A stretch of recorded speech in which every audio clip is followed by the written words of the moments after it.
साथियों, हमारे channel roots in Kanpur में आपका स्वागत है। ये स्क्रीन पे जो शख्स दिख रहे हैं, इनका एक इंटरव्यू सर मैं पहले कर चुका हूँ।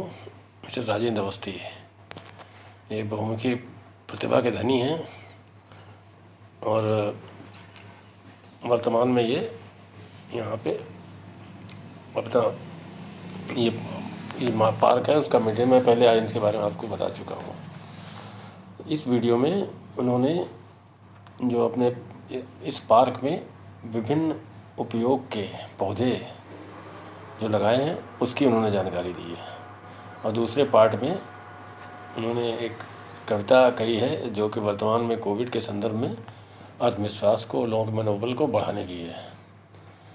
तो इस वीडियो में ये दो चीज़ें कवर की जाएंगी। और हाँ सर, ये चूँकि मैं वीडियो देख चुका हूँ तो मैं आपसे बता रहा हूँ कि ये जो मेरे वीडियो बनाते हैं ये अलग अलग लोग होते हैं सर। तो इसमें मुझे मिस्टर कृष्णा, मैं स्पेशली उनका नाम लेना चाहूँगा कि कृष्णा जी ने ये इतना बढ़िया वीडियो बनाया है, जबकि इसकी पूरी की पहले की कोई तैयारी नहीं थी। और ये वीडियो कठिन था क्योंकि कभी चेहरे को दिखाना था और कभी उसको पौधे को दिखाना था। तो केवल वो आवाज़ सुन के उस हिसाब से उन्होंने किया। तो मैं जैसे भी उन तक ये बात पहुँचे, कृष्णा का बहुत शुक्रगुजार हूँ और मैं उनकी बुद्धि की और सामंजस्य की काफ़ी तारीफ़ भी कर रहा हूँ। तो इस वीडियो को आप लोग देखें और प्रतिक्रिया अवश्य दें। और हाँ सर, जैसे हमारा चैनल है तो इसमें हमें हमेशा आपके कमेंट्स की ज़रूरत होती है, क्योंकि उसी हिसाब से हम आगे का तय कर सकते हैं। तो ज़्यादा समय न लेते हुए यही कहना चाहूँगा कि हमारे चैनल को लाइक करें, सब्सक्राइब करें, और अगर अच्छा लगे तो इसको शेयर भी करें सर, क्योंकि जितने इसके हमारे सब्सक्राइबर बढ़ेंगे उस हिसाब से जो भी इसके वीडियो बनाने की प्रक्रिया से जुड़े हुए लोग हैं उन सबको मोटिवेशन मिलता रहेगा और आपको निर्बाध रूप से ये सेवाएं मिलती रहेंगी। Thank you sir. हमारे चैनल रूट्स इन कानपुर में आपका स्वागत है।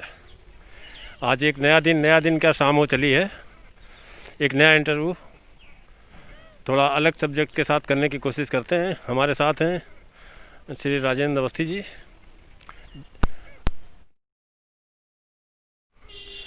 जिनका मैं इंटरव्यू करूंगा और नई नई चीज़ें जानने की हम इसमें कोशिश करेंगे। इसमें विशेष सब्जेक्ट के जो जानकार होंगे उनको शायद ज़्यादा इंटरेस्ट है, लेकिन इंटरव्यू का क्या अंत में निष्कर्ष निकलेगा ये तो बाद में पता चलेगा। तो मैं राजेंद्र अवस्थी जी से इंटरव्यू शुरू करता हूँ। और राजेंद्र जी, कैसा महसूस कर रहे हैं? मैं बहुत अच्छा महसूस कर रहा हूँ। कोविड तो थोड़ा लंबा हो गया। नहीं, कोविड लंबा हो गया है और इस कोविड में घर में रह कर के बहुत कुछ सीखने को भी मिला। कुछ जो इस तरह की जो प्रॉब्लम आई कोविड की, ये पहली बार हम लोगों ने देखी अपनी लाइफ में। तो इस प्रॉब्लम को फेस करने में सरकार की तरफ से जो बहुत से गाइडलाइंस दी गई, कुछ हम लोगों ने अपने आप में कुछ समझा कि किस तरह से बचा जाए। तो इसमें कुछ अच्छे भी एक्सपीरियंस हुए, कुछ ख़राब एक्सपीरियंस हुए, दोनों चीज़ें रहीं। कुल मिलाकर के देखा जाए तो अब चूँकि एक पूरे देश पर, पूरे वर्ल्ड में एक विपत्ति आई हुई है और सभी लोग इसको फेस कर रहे हैं, तो हम लोगों ने उसको फेस किया है। मगर बहुत ज़्यादा रो करके या बहुत ज़्यादा उसको परेशान होकर फेस करना और एक उत्साह के साथ फेस करना कि अपने को भी सुरक्षित रखना है। मैं आपकी बात समझने की कोशिश करता हूँ अवस्थी जी कि मतलब बहुत बड़ी विपदा थी, लेकिन जिस ढंग से हम लोग जैसे कोई समस्या से जब जूझते हैं तो एक आत्मविश्वास भी बढ़ता है।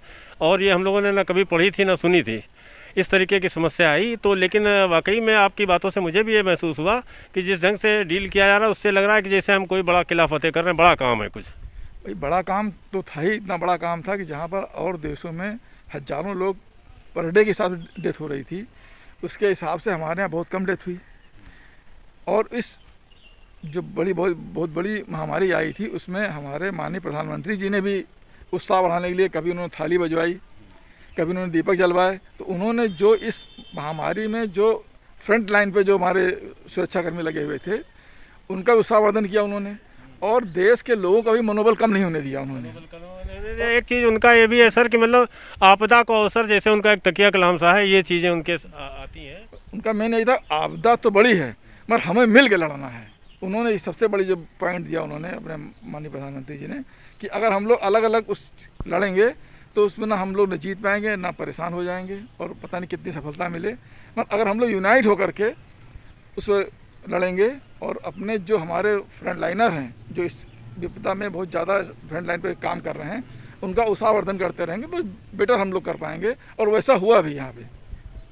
तो अवस्थी जी, जैसा कि आपको मालूम है, हमारे दर्शकों आपको भी मालूम है कि अवस्थी से बात करेंगे तो बहुत लंबी चलेगी, लेकिन जो मैं एक सब्जेक्ट टारगेट करके आया हूँ कि जैसे पर्यावरण का समर्पित हमारा चैनल है, तो एक बार इनका इंटरव्यू मैं कर चुका हूँ पर्सनालिटी के ऊपर। तो जो इन्होंने इनके पार्क में कुछ खासियत है, उस खासियत पे चूँकि मुझे ध्यान था तो मैंने इनसे अनुरोध किया। तो मैं अवस्थी से आग्रह करूंगा कि अपने इस पार्क को, आपके बहुत से एंगल है, मैं आगे भी इंटरव्यू करूंगा, लेकिन मेन जिस उद्देश्य से मैं आया हूं कि जो आपने विभिन्न तरह, देखिए पार्क बहुत होते हैं, सुंदरता बहुत होती है, रास्ते बहुत अच्छे बने होते हैं, कार्यालय बने होते हैं, लेकिन जो आपने थोड़ा सा अपने पौधों के बारे में जो आपने दिमाग लगा के जो किया है वो बताएं तो उससे हमारे दर्शक लाभान्वित होंगे। प्लीज़ उसके बारे में एक अगर छोटा सा टूर कर दें। ऐसा है कि प्रकृति के प्रेमी बहुत लोग होते हैं और सभी लोग प्रकृति प्रेमी होते हैं उसमें, मगर प्रकृति के लिए संरक्षण के लिए उसकी करते क्या हैं, मेन बात ये होती है। हमारा भी लगाव था इसमें, तो हम शुरू से जब से हम बैंक में आए उसके बाद से लगातार इस क्षेत्र में काम करते रहे और उसी कड़ी में हमारे मोहल्ले में जो पार्क था उसको हमने डेवलप करने का प्रयास किया। और प्रयास करने के बाद ये भी प्रयास किया उसमें और कितने अच्छे से अच्छे पौधे लगाए जाएँ, कितनी अच्छी सी सुविधाएँ दी जाएँ। उसी कड़ी में हमने यहाँ पर बहुत अच्छे जो भी एक तरह से औषधि वृक्ष भी लाने का प्रयास किया, फलदार वृक्ष भी लगाने का प्रयास किया गया, फूलदार वृक्ष भी लगाने का प्रयास किया गया। तो इस तरह तमाम तरह हमने वृक्ष यहाँ लगाए हैं। आप चलेंगे तो अगर तो उसको थोड़ा सा डिस्प्ले हो जाएगा हमारे दर्शकों के लिए तो बड़ा अच्छा रहेगा। आओ बेटा, आप ये कैमरा सबसे पहले आप देखिए, ये बेलपत्र का पेड़ है। इसमें अभी तो फल जो पके थे वो गिर चुके हैं, मगर ये बेलपत्र का पेड़ है। यहाँ पे तुलसी भी लगी, गेट पे में लगा रखी है, ये आप तुलसी देखिए। इसी तरह आपको हम दिखाते हैं, हमने सर बेलपत्र के पेड़ को लगाए हुए कितना समय हुआ? मतलब इस बेलपत्र लगाए हुए कम से कम 5-6 साल हो चुके हैं ये। हाँ, अब तो फल देने लगा, इस बार काफ़ी अच्छे फल निकले थे इसमें। इसी तरह आप देखिए, हमने रुद्राक्ष पेड़ लगाया है। आइए,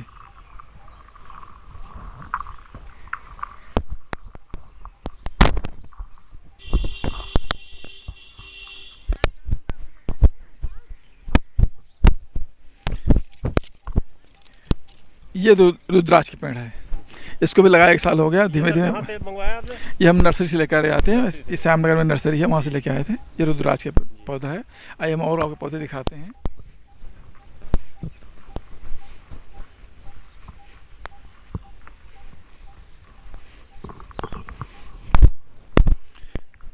ये बेले का पौधा है, ये मीठी नीम है। बेले क्या? बेला जो बेला का पौधा है, ये मीठी नीम है। और ये चांदनी का पौधा लगा है। इस तरह से ये गुड़हल अलग कलर का है, ये पीले कलर में गुड़हल आता है, फूल इसमें निकलता है। अब फूल निकलने वाला है, अभी निकला तो नहीं है इसमें। इसी तरह से एक ये हरसिंगार का वृक्ष है। ये हमारा आंवले का पौधा है। आंवले के पौधे के नीचे हम लोग हर साल यहाँ पर सब मोहल्ले की औरतें मिल करके यहाँ भोजन बनाती हैं और पूरा मोहल्ला ये खाता है। सामूहिक साझीदारी होता है यहाँ पे। ये आंवले का पौधा है। इसी तरह से ये अर्जुन का वृक्ष है, जो औषधि में काम आता है। ये अर्जुन का वृक्ष है। आइए और आपको दिलाते हैं। ये अमरूद लगे हुए देख लीजिए आप, फलने भी लगे हैं यहाँ पे। इसी तरह से ये अनार का वृक्ष है। ये नींबू लगा रखा है यहाँ पे।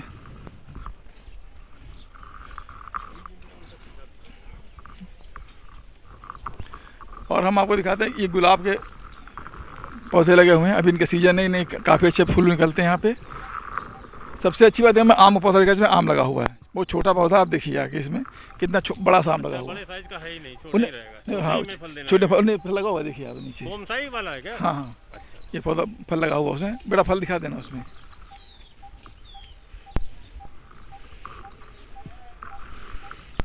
ये चांदनी के वृक्ष है। ये जो शंकर जब चढ़ती है, क्या ना कहते हैं उसको, याद नाम उतर गया। तुलसी नहीं है, ये समीपत्र का पौधा है। ये भी अर्जुन का वृक्ष है। यहाँ पे अर्जुन वृक्ष ये भी लगा है। ये सब औषधि वृक्ष हैं। इसमें एक नीला नीला फूल आता है, इसमें सीजन नहीं इसका लगा है।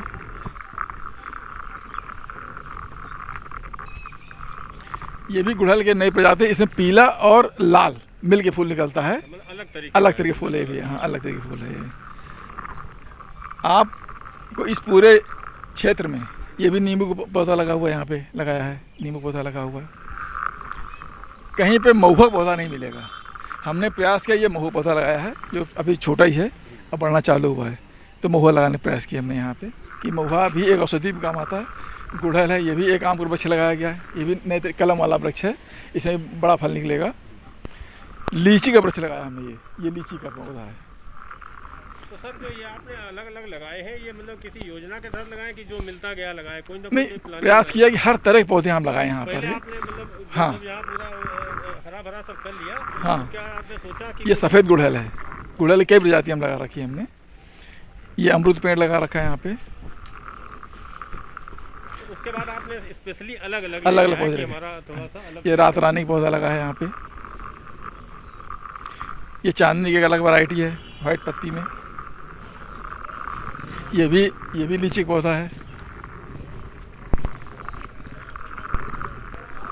ये सब जो आपने लगाए हैं, इसमें काफ़ी रिसर्च की इसमें जरूरत पड़ी होगी। हाँ, कौन कितने दिन बाद फल देगा? कोई 6 महीने में देता है, हाँ, कई साल बाद देता है। इसमें अनार लगना चालू हो रहा है, इसमें अनार का पौधा है ये। और हर एक को सर अलग अलग खाद की भी जरूरत होती है। अलग खाद जरूरत होती है। इसमें नगर निगम से हमारे पास माली आते हैं। ये हमारी लेमन ग्रास है, ये भी औषधि पौधा है। और एक पत्थर चटा लगा हुआ है, ये भी औषधि काम आता है, जो जिसके पथरी हो जाती है, ये हमने लगा रखा है। ये पत्थर चटा लगा हुआ है यहाँ पे, लेमन ग्रास है। इसके साथ ये भी है कि जैसे मान लो ये नहीं कि कोई भी उसको अचानक तोड़ के चल दे, ऐसा कुछ नहीं है। सख्त अनुशासन का और कोविड-19 का मैं भी आया था तो बोर्ड भी देख रहा था, तो कोविड-19 का बोर्ड भी लगा हुआ है।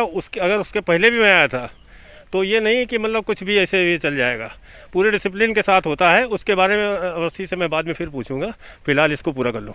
ये हरसिंगार का पौधा लगा हुआ है यहाँ पे। हम आपको दिखाएं इस पूरे एरिया में कहीं कैथे का पौधा नहीं होगा। हमने प्रयास किया, कैथे का पौधा लगाया यहाँ पे, जो बड़ा हो रहा धीमे धीमे। ये कैथे का पौधा है, लगाया गया है। गुड़हल लगा है यहाँ पे। और आपको दिखाएं कि इतनी पक्की जामुन कहीं नहीं लगी होगी, देखिए आप। जामुन पड़ी भी आया, मगर इसमें एक हमारे यहाँ नियम ये है कि जो जामुन गिरेगी वही सब लोग खाएंगे। उसमें कोई किसी को ये नहीं कि कोई इन्हें दिन में जो भी यहाँ आएंगे अब कोई उठा खा सकता है, मगर तोड़े कोई नहीं। प्रयास ये किया जा रहा है। हाँ, इसलिए इतनी पक्की जामुन कहीं नहीं लगी मिलेंगी आपको। हाँ, आम के पौधे और लगाए गए हैं यहाँ पर। ये 100 प्लांट लगा हुआ है। एक बेल पत्र का पौधा और लगा रखा है यहाँ पे, बेल के यहाँ लगा हुआ है। ये रात रानी और ये मनोकामनी का पौधा लगा है। मनोकामनी पूरी या झाड़ा लगी हुई चारों तरफ। प्रयास किया गया, करौंदे का पौधा लगाया है हमने। ये करौंदा भी नहीं मिलेगा, ये करौंदे का पौधा है यहाँ पे।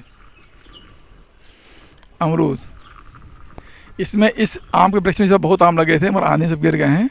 ये भी आम का वृक्ष है, यहाँ लगाया गया। कनेर भी लगा है, मीठी नीम लगा। ये सबसे खास पौधा दिखाया आपको, ये आल का पौधा है, कहते हैं इसको। ये बहुत औषधि पौधा, आपको कहीं नहीं मिलेगा यहाँ पे। ये आल इसको आल कहते हैं। एक लोनी भी वर्ड यूज किया जाता है, लोनी। हाँ, उसका पौधा है ये।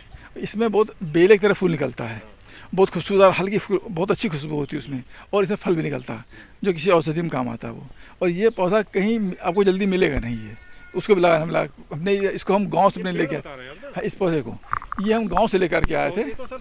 पेड़, हाँ, पेड़ लगाया है ये। पौधा लगाया था, पेड़ हो गया। हाँ, और कितना समय हुआ इसको कम से कम 5-7 साल होगा इसके भी लगाए हुए। हाँ, ये बहुत कीमती पौधा, इसीलिए कि कहीं मिलेगा नहीं जल्दी आपको। एक हमने चंदन का पौधा लगाया था, जो इस बार चल नहीं पाया है। हम प्रयास करेंगे दोबारा फिर। ये चंदन पौधा हमने लगाया था और अभी तक पत्ती हरी है, मगर अभी प्रॉपर कुछ चल नहीं पाया। ये मेहंदी अभी मरा नहीं, फिर भी लगा हुआ है। ये हमारी मेहंदी लगी हुई है। कनेर लगा हुआ। इसमें आपको हम दिखाएं, नारंगी लग रही हैं, नारंगी फल लगे हुए हैं, आप देखिए।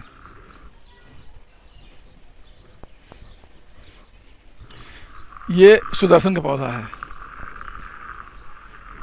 जबकि लोग कान में बीमारी वगैरह हो जाती है उसमें काम आता है। इस तरह प्रयास किया गया कि यहाँ पर जितने भी अच्छे औषधि पौधे या फलोदार पौधे लगाए जाए। समी पत्र का पौधा ये भी लगा हुआ है। एक ये पीले फूल लगते हैं इसमें, एक कनेर का पौधा लगा है साथ में। ये सागवान का पौधा है, जो लकड़ी सागवान सागवान हाँ सागवान जो लकड़ी बनती है उसका पौधा लगा। ये चार पांच पेड़ लगाए हमने सागवान के भी। और ये चीकू का पौधा है, ये लगा रखा है। ये तो प्रयास किया गया हमने काफ़ी, अभी और भी विचार चल रहा है कि और अच्छे पौधे लाने का प्रयास किया जाएगा यहाँ पे। तो साथियों, देखा आपने, पौधे देखने का हमने उनसे पहले से वादा लिया था, तो आज वो वादा पूरा हुआ। लेकिन आप ये देखिए अवस्थी जी ने कितने जैसे बच्चों जैसी चंचलता के साथ, या मतलब उसके उत्साह के साथ आप वो पौधे तो सारे हमने देख लिए, एक बार पहले भी देख चुके थे। लेकिन देखिए कितना उनके अंदर उत्साह भरा हुआ है। प्रकृति की, पौधों की यही माया है। जैसे इंसान बच्चों को पालता है, बच्चे बड़े हो जाते हैं, वही फीलिंग पौधों के साथ होती सर। मेरे अंदर तो फीलिंग नहीं, क्योंकि मैं एक टाइम में कई चीज़ों में हाथ डालता हूँ, अवस्थी जी भी डालते हैं, लेकिन इनका कंसंट्रेशन बहुत ज़बरदस्त है। ये नहीं कि पौधा लग गया, कोई पौधा 6 महीने में फल देता है, कोई पौधे में 10 साल लग जाते हैं। ये बहुत कहना बहुत आसान है, करना बहुत कठिन है। और अगर मैं अवस्थी जी का इंटरव्यू करने चलूँ तो शायद रोज़ एक इंटरव्यू हो जाएगा, लेकिन ना उनके पास समय है। मैं तो टेक्निकल चीज़ों में ज़्यादा फंस जाता हूँ, तो मैं नहीं कर पाता हूँ। तो जैसे मैं कहता हूँ, हर आदमी में होते हैं 10-20 आदमी, जिसको भी देखना उसे कई बार देखना। तो अवस्थी जी के व्यक्तित्व का ये तो पहलू मैंने कई पहलू देखे हैं, आपको भी थोड़ा थोड़ा दिखाने की कोशिश कर रहा हूँ। अब दूसरा पहलू मैं अभी थोड़ा सा एक अंतराल लेने के बाद फिर उसको करता हूँ। आपको सर इंटरव्यू एक पार्ट में मिलेगा, लेकिन हमारे लिए 2 पार्ट में तैयार हो रहा है। तो मैं समय बर्बाद न करते हुए राजेंद्र अवस्थी जी के व्यक्तित्व का एक नया पहलू, जो मेरे लिए पिछली जो कविता मैंने सुनी थी वो तभी से शुरू हुआ था, लेकिन मैं आशा करता हूँ कि आगे वो इसी तरह अपनी कविताओं से आगे भी हम लोगों को कृतार्थ करते रहेंगे। तो इसी बहाने मुझे भी उनकी कविता सुनने का मौका मिल रहा है, तो मैं माइक उनके हवाले करता हूँ। धन्यवाद अनुपम जी। सबसे पहले तो हम आपको इस बात का धन्यवाद देना चाहते हैं कि आपने बैंक से रिटायरमेंट के बाद आपने जो कानपुर रूट्स नाम से जो ये चैनल चलाया, और उसमें जितना आपने अब अपने आप को बिजी कर रखा है, और साथ ही हमारे ऐसे छोटे व्यक्तियों को भी आप कम से कम ये हमारे अपनी बात रखने का एक अच्छा मौका दे रहे हैं। इसके लिए हम आपको अब दिल से बहुत बहुत धन्यवाद दे रहे हैं, आभार व्यक्त कर रहे हैं। और अपने जो भी सब्सक्राइबर हमारे चैनल को देखने वाले, उनसे भी कहेंगे कि इसको वो लाइक करें, सब्सक्राइब करें। और चूँकि हमारे अनुपम जी जो इस काम में बहुत ही ज़्यादा अपने तल्लीनता से लगे हुए हैं, इनका भी उत्साहवर्धन करें, ये हमारी आपसे गुजारिश है सभी दर्शकों से।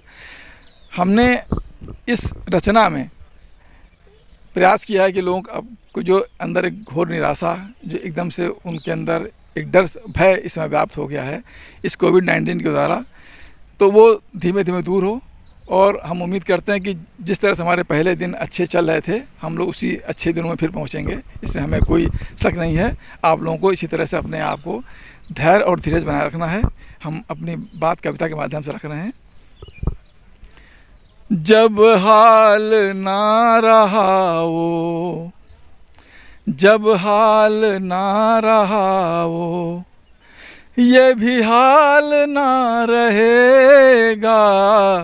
जब हाल ना रहा वो, ये भी हाल ना रहेगा।